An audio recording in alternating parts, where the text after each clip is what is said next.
अंगना में पोखरी खुनायब छठी मैया ऐथिन आए।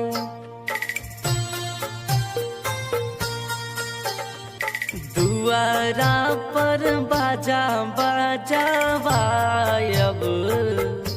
छठी मैया ऐथिन आए।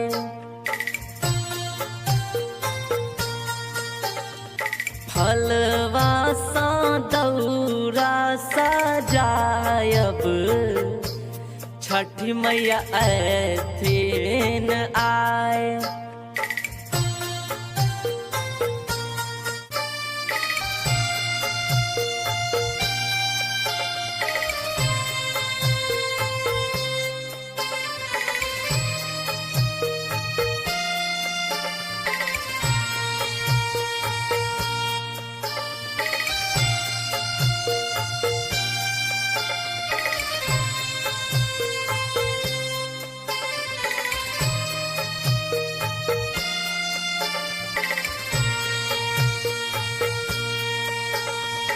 उखवा के बोझा हम लायब तै पर पियरी ओढ़ा।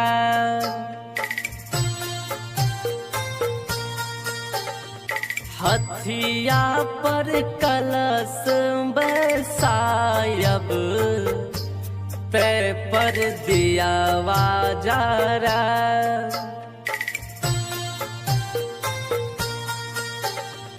जोरे जोरे नारियल चढ़ायब छठी मैया ऐथिन आए।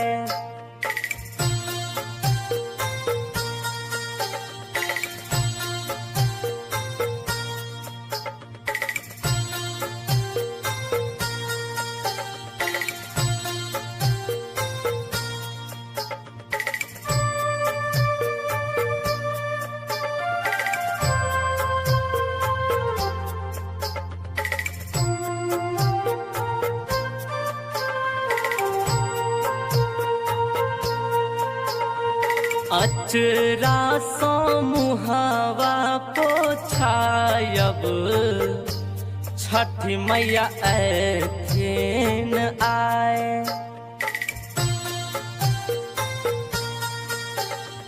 चौमुखी दियावा जरायब छठी मैया ऐथिन आए।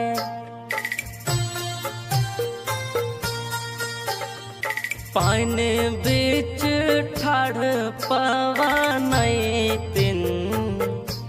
छठी मैया होने सहाय।